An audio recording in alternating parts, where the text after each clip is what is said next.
do it. So go ahead and write all the reasons you're not calling that person. For any of you who maybe don't have prospects because you're not actually selling in a business, write down somebody who irritates you. That shouldn't take long.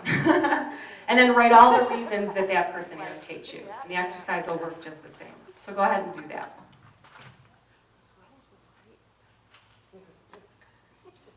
Okay, some of you could write a book if I let you go, right? Long enough. Okay, so now that we're talking about stories, my guess is that there's some of you that are sitting in the audience thinking, well, there are facts, Nancy. There are facts in the world, right? And of course there are facts.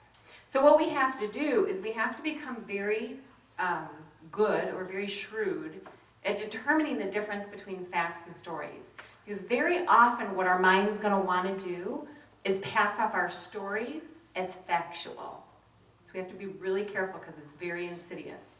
So here I'm just going to give you a list of the difference between facts and stories so you can see. Here's what facts are. Facts are things that you can see or hear. So it's observable behavior. So someone just got up and left the room, so it was a fact that somebody just left the room. Okay? If I make it about the fact that, oh, they didn't like my presentation, or maybe she's got somewhere to be, now I'm just telling stories. I don't actually know why they left the room. Okay? So that's observable behavior. Facts are also verifiable data. So let's say somebody punches a time card at work, or you get a fax and it's got a timestamp or an email with a timestamp on it. That's data that you can verify. So we tend to think of that as facts as well. And then when most people would readily agree, and I say use this carefully, when like the vast majority of people would readily agree on something, it's typically factual. So the fact that this is a chair, right? We can all agree that that's a chair. So this comes to play like when there's a car accident, right? Have you ever talked to a police officer after an accident? And he'll tell you that if there were 10 eyewitnesses to the car accident, there's 10 different versions, right? There's 10 different stories because everybody saw it from their own vantage point. So the fact is there was a car accident or two cars collided. Everything after that is typically story. So here's what stories are. Stories are our conclusions about the facts. So anything that we add to them. Stories typically include judgment. So this is where we start to make things good or bad, or right or wrong. Because usually facts are pretty neutral until we start adding our stories to them. And last but not least, stories attribute motives. It's what we call the fundamental attribution error. And all that means is that when we see someone do a certain behavior, we may judge that behavior and think negatively of the person.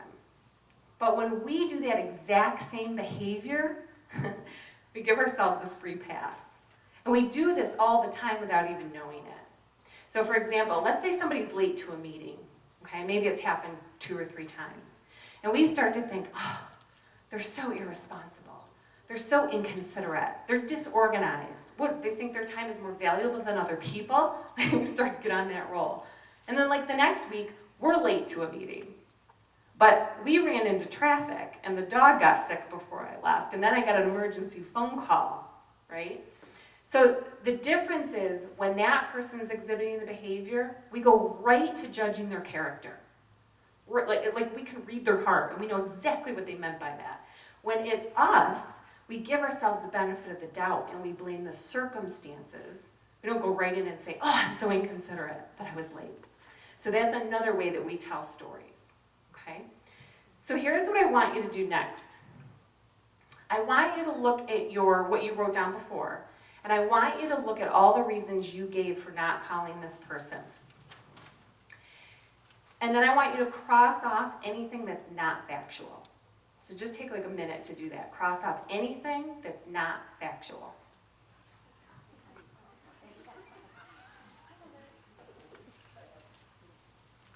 So what happened? I have nothing left. I have no excuse.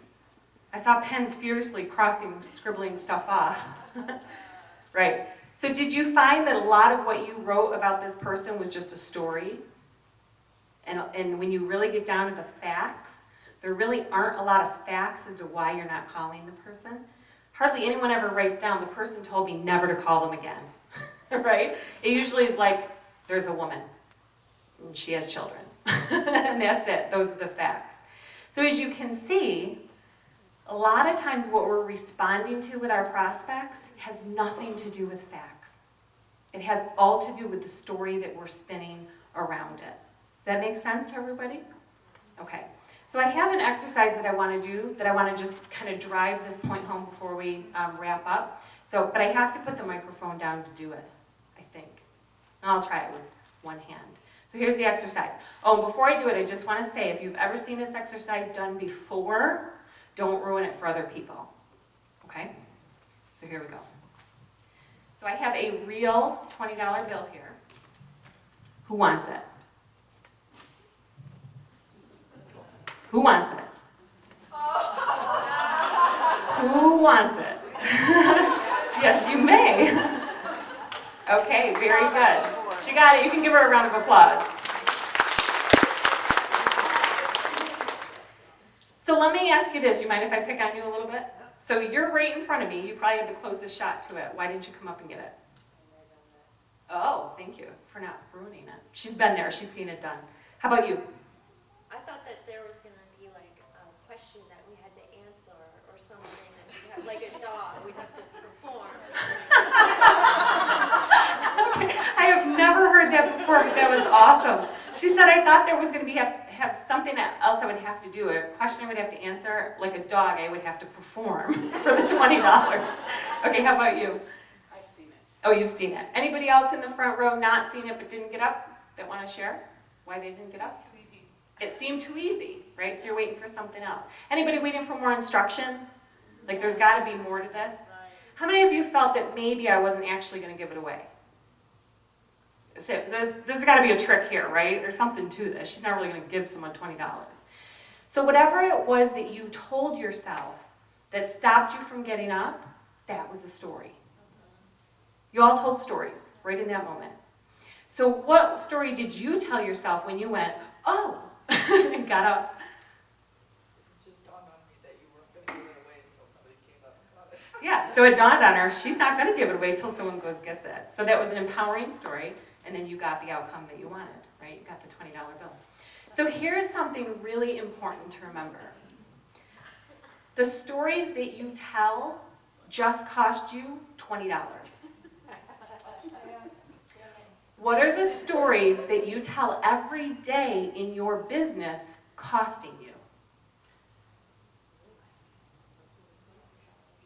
Lots and lots of money, right? Here's the thing to remember about stories. We are always telling them. They are often disempowering, and they are typically responsible for all our results. So all I want you to do, if you walk away today aware of the fact that you're telling stories and then start to challenge your stories, then our trip to Montana was well worth it. Because this information is business and life-changing. So just remember, that view of sales, that view of your prospects, and that view of yourselves is what stops you.